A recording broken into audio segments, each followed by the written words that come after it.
Tapi kok misalnya kalau dari point of view-nya si anaknya itu, misalnya mereka orang tuanya memang bertahan cuma karena anaknya, tapi kan belum tentu hubungannya itu Dan menjadi itu lebih. bagian dari pengendali, justru itulah kesabaran.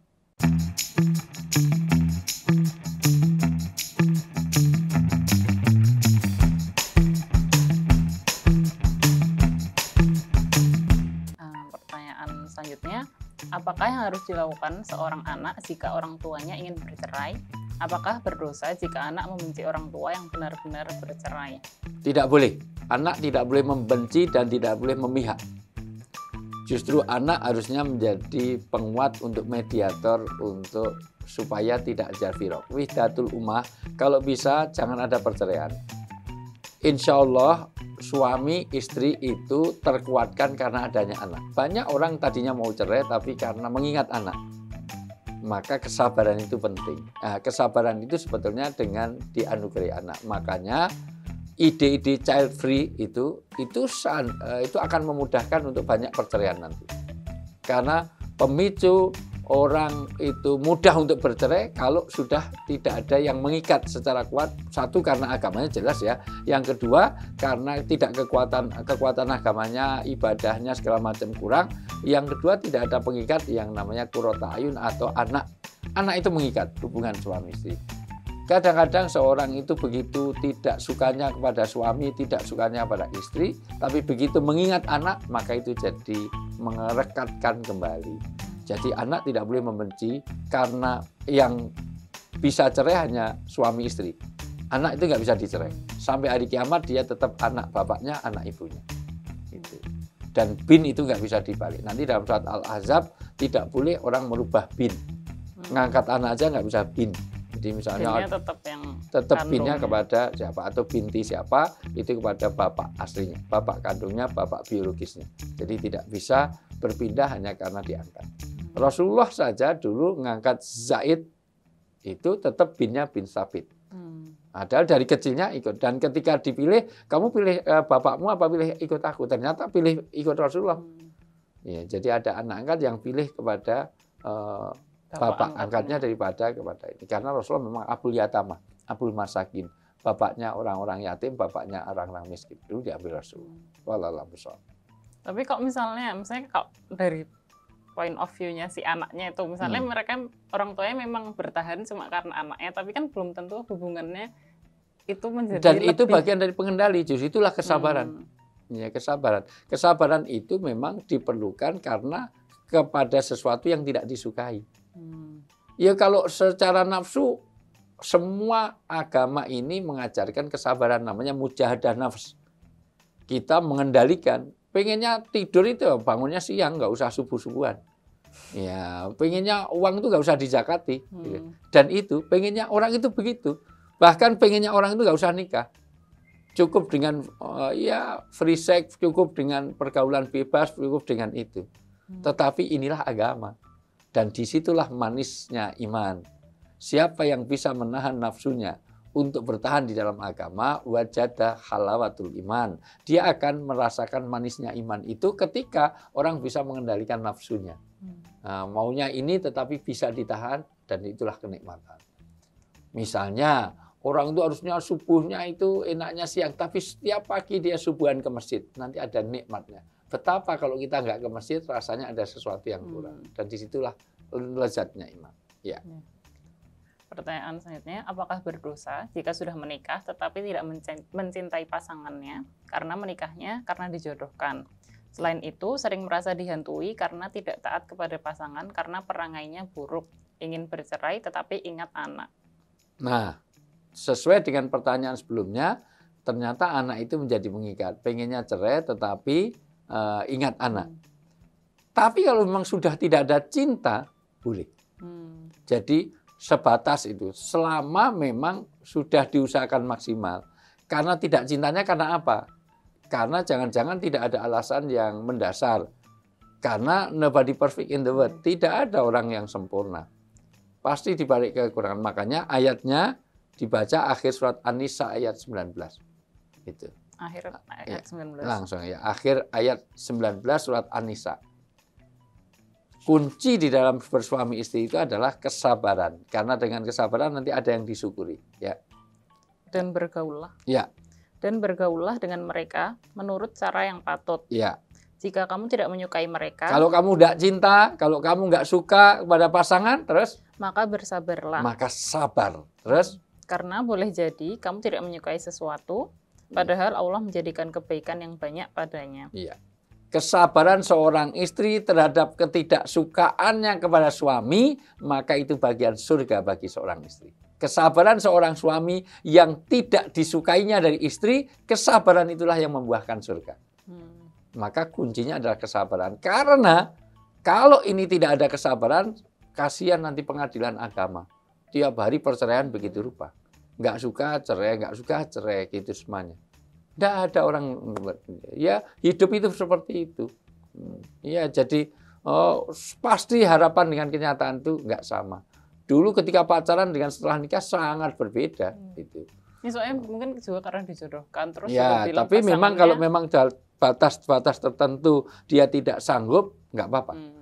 Karena juga dibelain pasangannya perangainya buruk, tapi nggak tahu juga ya, tapi kan kalau hanya karena perangai bisa nggak ditolerir untuk diperbaiki dengan mediasi karena perangai buruk. Jadi diusahakan dulu. Iya, misalnya perangai buruk kalau tidur nggak mandi dulu, nah kan bisa dimandiin gitu. Maka bikinkan kolam renang sebelum mandi itu didorong aja ke kolam renang misalnya.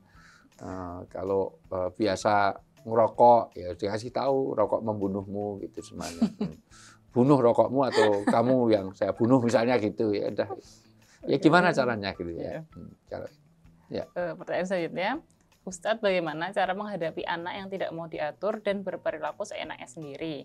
Dikhawatirkan terjadi salah pergaulan sehingga ingin memasukkan anak ke pondok pesantren. Mohon bimbingan dan solusi untuk anak kami. Terima kasih. Kalau memang bisa dilakukan dengan dimasukkan pesantren, ya bagus. Karena jelas di pesantren banyak keuntungan. Maka kenapa rumahnya ayah dipakai pesantren? Kenapa kok teman-teman di Bias, Bina Anak Soleh, itu diboardingkan? Dan Mbak Iva juga dari pesantren. Hampir semua anak-anaknya ayah semua di pesantren. Karena semuanya pesantrennya di rumah sendiri. Iya, itu. Pesantrennya tinggal di depan sama belakang rumah. Laundry gitu. Laundry tinggal ngelempar ke rumah gitu. Anak santri kok sekarang santrinya ayah dulu nyuci sendiri, ini enggak main.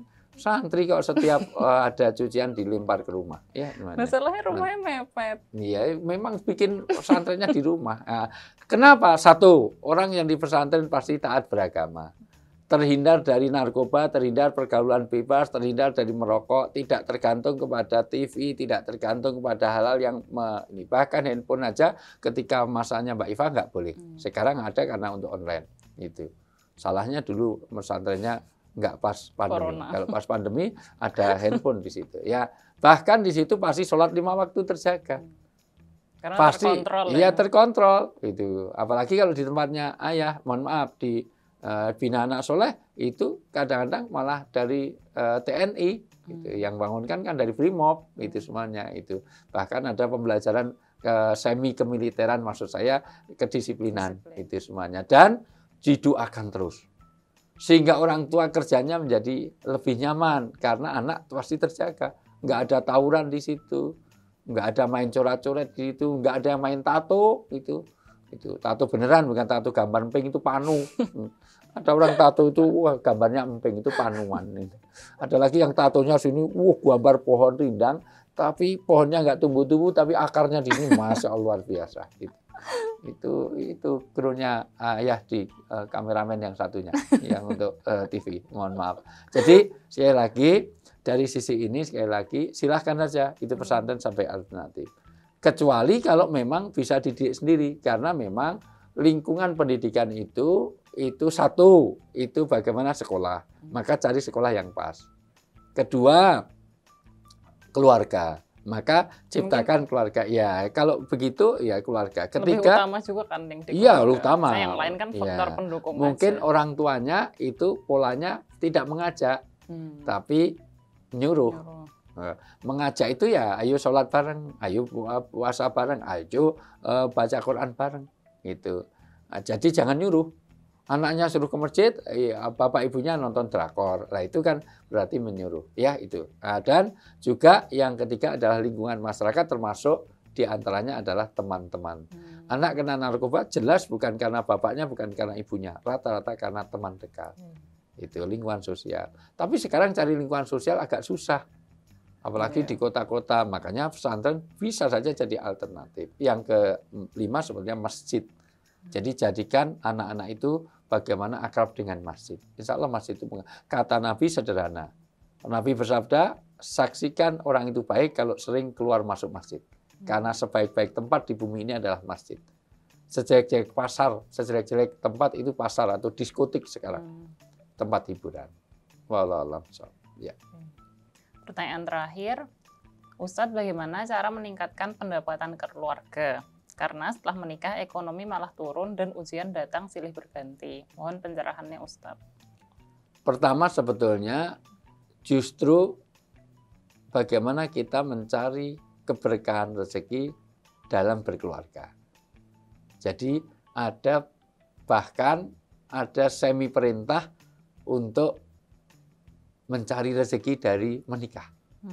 Dibaca surat An-Nur ayat 32.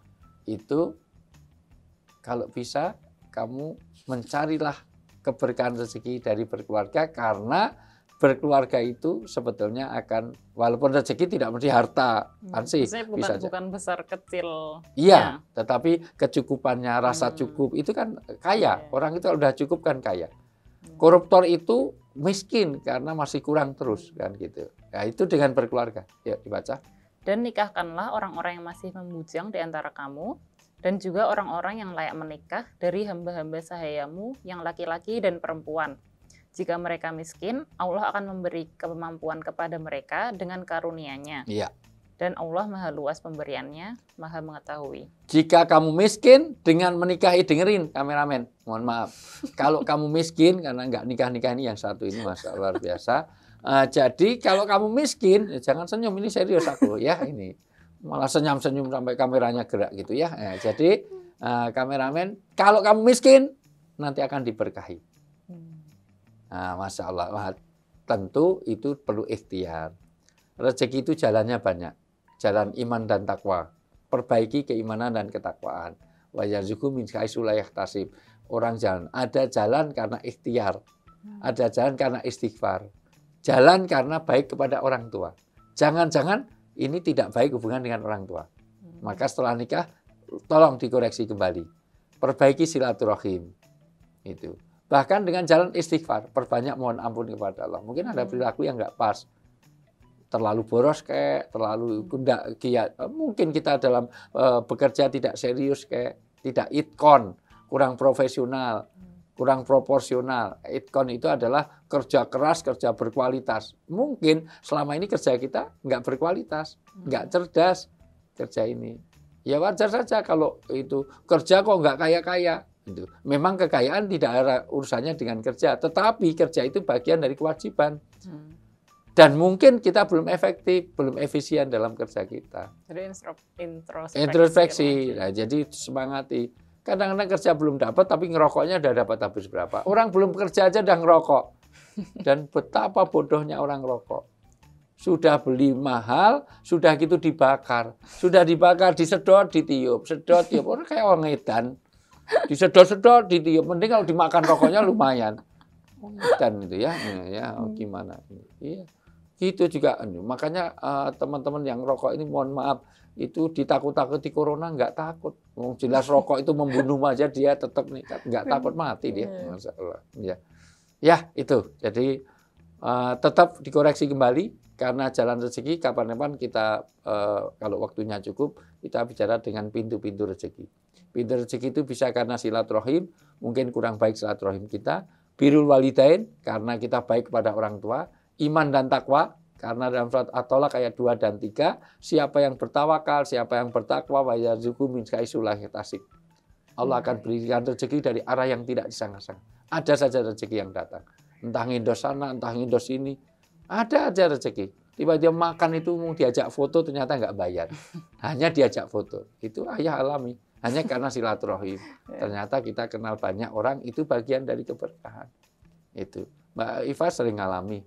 Berapa kita di kota mana, nggak tahu ini, nggak tahu itu, mau bayar sudah dibayari orang. Ternyata pemiliknya minta foto sama ayah, misalnya gitu. Hanya sekedar, itu rezeki, artinya rezeki. Belum lagi rezeki rasa nyaman, rasa cukup. Nah, rezeki juga jalan istighfar tadi, mohon ampun kepada Allah. Rezeki juga bisa dibangun dari hal-hal yang mungkin doa-doa kita yang kurang. Bahkan dari sedekah. Ya mungkin sedekahnya belum kita tunaikan. Jadi kok bisa tak simpulin, mungkin kayak kembali lagi kayak introspeksi. Betul. Apa yang hubungan kita sama Allah, karena kan yang maha memberi itu Allah. Allah ya. Jadi kalau kita itu ada rewel sesuatu ya kepada pemiliknya. Kalau orang itu takut kepada anjing, itu nggak usah fokus pada anjing. Panggil aja pemiliknya. Kalau pemiliknya datang, diem, begitu sudah selesai. Demikian juga kita rezeki. Rezeki nggak usah takut dengan rezeki. Langsung ada pemilik rezeki, Allah war-Razzaq, Allah yang memberi rezeki. Ya, gitu. Ya, insya Allah kita perbaiki hubungan dengan Allah, tentu juga perbaiki hubungan dengan Allah, juga perbaiki hubungan dengan sama. Ya, insya Allah itu bagian dari pembuka rezeki-rezeki kita, insya Allah. Udah, wa ma minta batin fil ardi illa Allah rizquha. Dalam surat Hud ayat 6, semua makhluk yang melata ini ada saja rezekinya. Yang penting kita mau usaha maksimal. Dah, terus bersemangat, insya Allah tetap jaga kesehatan, salam sehat, salam sejahtera itu. Dan tetap bahagia. Itu tagline-nya kan. Tetap jaga kesehatan, jangan lupa bahagia. Oke. Ya. Alhamdulillah. Udah selesai pertanyaan hari ini. Kalau teman-teman masih ada pertanyaan, baik seputar topik yang sama atau topik yang lain, bisa langsung tanya di kolom komentar di YouTube atau kirim pertanyaan ke DM Instagramnya Ayah di @ustadzwijayanto.official atau @ustadzwijayanto.official ya. Atau @nasehatui. Oke, terima kasih Ayah udah menjawab. Sama-sama, Nak. Terima kasih teman-teman udah menyimak sampai akhir. Semoga bermanfaat untuk semuanya, baik yang bertanya dan yang menyimak.